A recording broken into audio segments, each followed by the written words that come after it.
আমরা দেশকে গড়ে তুলবো বলেছিলাম, মনে আছে? আজকেও বলতে চাই, তারেক জিয়াও দেশের আহ্বান জানিয়েছেন। আমরা একটি সুন্দর বাংলাদেশ গড়ে তুলতে চাই। প্রতিহিংসার রাজনীতি করতে চাই না, প্রতিহিংসার রাজনীতি করতে চাই না। আমরা ভ্রাতৃত্বের রাজনীতি করতে চাই। একে অপরের ভাই এবং বন্ধু হিসাবে গ্রামে গঞ্জে মহল্লায় বসবাস করতে চাই। আমরা চাই একটা গণতন্ত্রের বাংলাদেশ গড়ে উঠুক, যেখানে মানুষের ভোটাধিকার থাকবে। আমরা কি ভোটার দিতে পেরেছেন? সেই ভোটাধিকার থাকবে, সেই ভোট যাতে দিতে পারে মানুষ, সেই বাংলাদেশ আমরা চাই। প্রিয় বন্ধুগণ, তাই আপনাদের কাছে আজকে বলতে চাই, ফ্যাসিস্টের 1 বছর, তাই না? ফ্যাসিস্টের পতনের 1 বছরের আজকে আপনাদের স্লোগান তুলতে হবে। প্রিয় বন্ধু আমার, ফ্যাসিস্টের দিন শেষ নাকি? ফ্যাসিস্টকে পরাজিত করেছি আমরা, করেছি আপনারা করেছেন, ছাত্র জনতা করেছে, তাই না? ফ্যাসিস্ট মুক্ত বাংলাদেশে জনতার প্রথম ভোট ধানের শীষের পক্ষে হোক।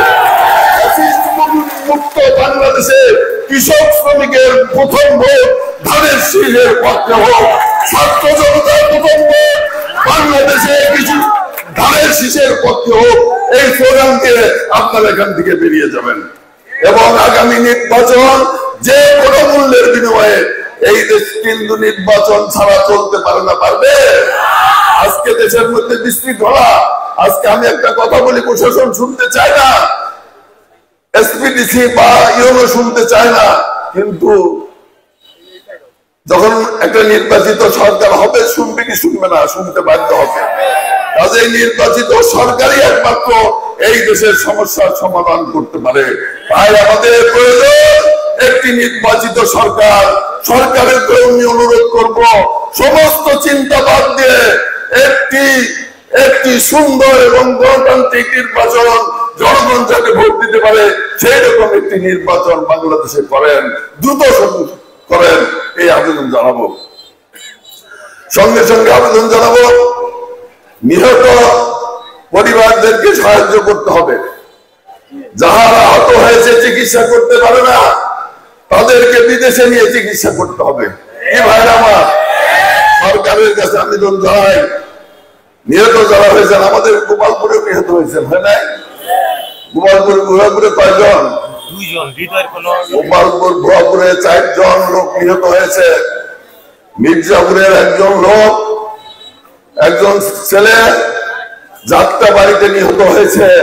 আমরা তার হদিস করতে পারি নাই এখনো, কিন্তু তার সমস্ত ডকুমেন্ট আমাদের কাছে আছে, আমরা সরকারের কাছে জমা দিয়েছি।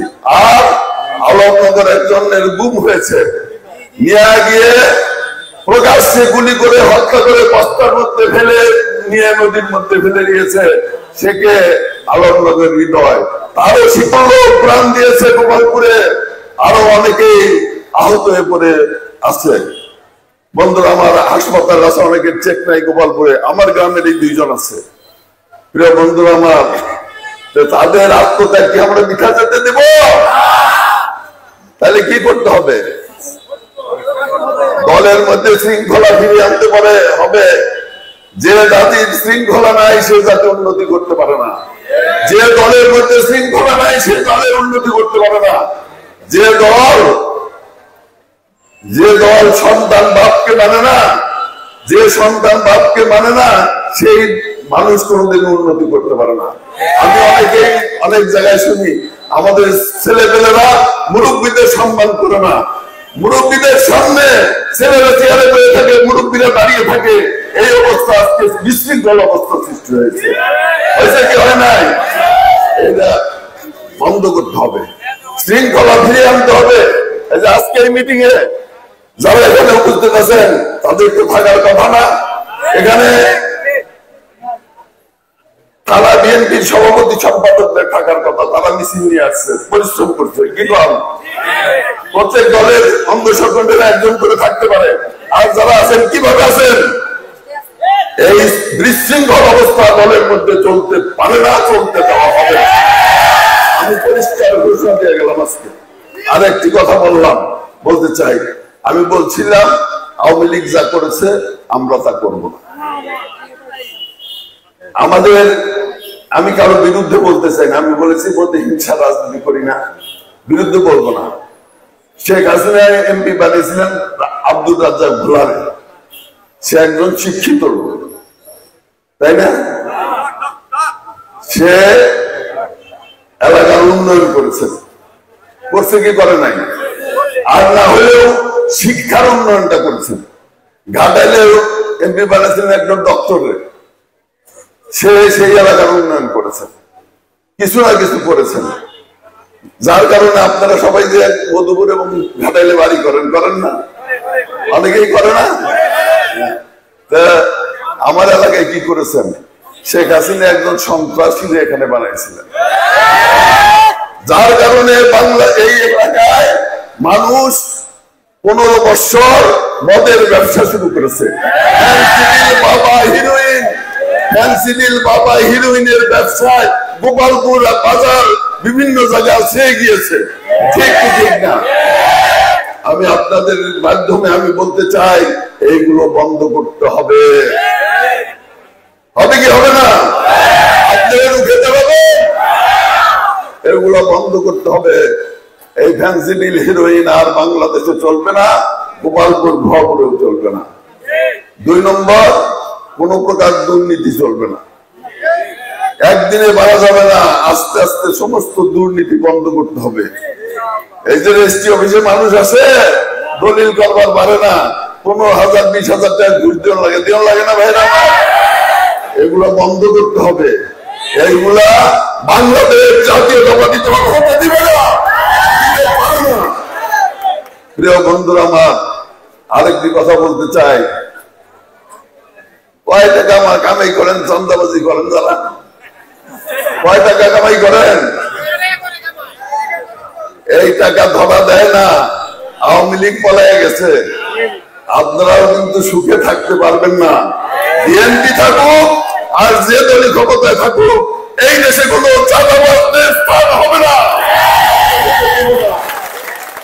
প্রিয় বন্ধুগণ, এইদিকে খেয়াল রাখতে হবে। আমাদের নেতাদের এবং কর্মীদের বলতে চাই, গ্রামে মাতাব্বর আছে, মুরব্বী আছে, তারা তাদের এলাকার সালিশ করবে। গোপালপুর থেকে গিয়ে কোনো সালিশ করা যাবে না। সালিশ করবেন, 2 পক্ষের কাছ থেকে টাকা খাবেন, এটা হবে না। প্রিয় বন্ধুরা আমার, এগুলোকে আজকে আমরা বন্ধ করতে চান কি চান না? বন্ধ করতে চান? আপনারা সবাই ঐক্যবদ্ধ থাকবেন। আমি আপনাদেরকে অভিনন্দন জানাই, ধন্যবাদ জানাই। যেভাবে আজকে বললেন, আগামী দিনগুলোতে যাতে সেইভাবে চাই। আমাদের নেতাদেরকে সহযোগিতা করবেন, যারা সত্যিকার ভাবে কাজ করতে চায় তাদেরকে সহযোগিতা করবেন। আর যারা এই সমস্ত অন্যায়ের সাথে জড়িত হওয়ার চায় তাদের বিরুদ্ধে করবেন। কি ভাইরা আমার, কর্মীদের উদ্দেশ্যে বলতে চাই, সালাউদ্দিন কাদের চৌধুরী ফাঁসি হয়েছে না? ফাঁসি হয়েছে না? নির্যাতিত করিবেন না।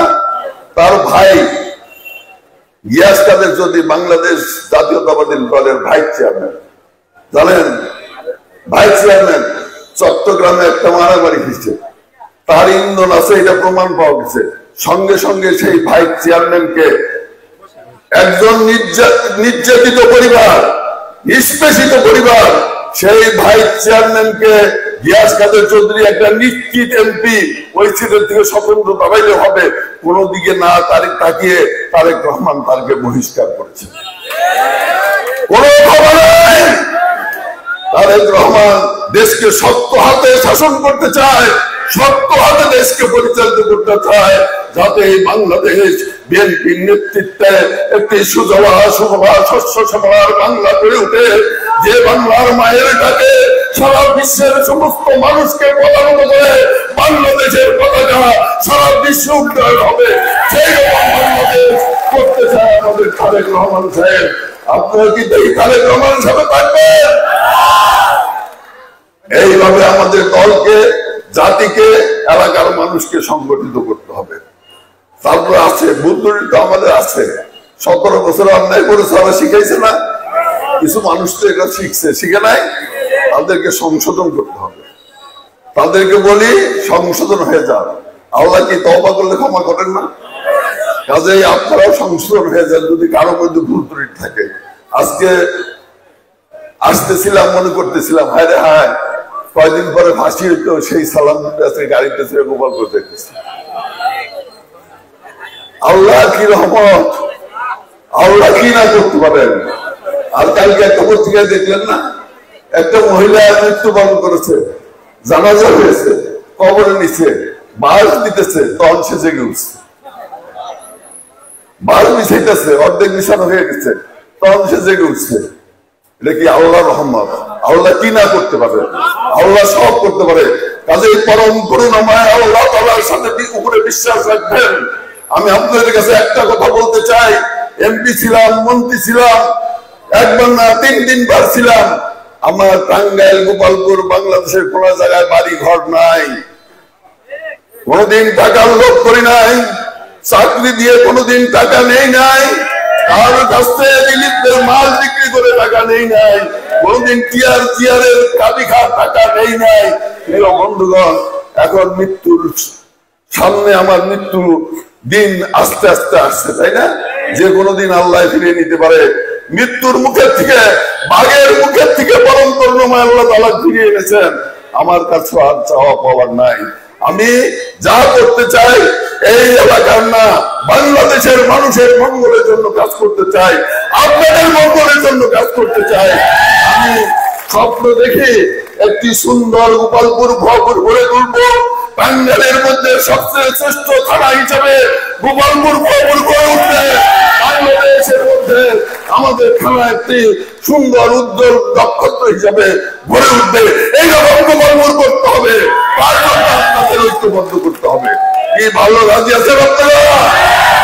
কাজেই আপনারা যারা এখানে আছেন তারা করবেন, যারা এখানে নাই তাদের কাছে আমাদের বাক্য পৌঁছায় দিবেন, আমার কথাগুলো পৌঁছায় দিবেন, আমার কথাগুলো তাদেরকে বলবেন এবং সেইভাবে কাজ করতে বলবেন। কি ভাইয়ের আমার? আর একটা কথা বলতে চাই, অনেক কথা আছে, সময় আছে, কিন্তু অনেক কথা আছে। আমি আরেকটা কথা বলতে চাই।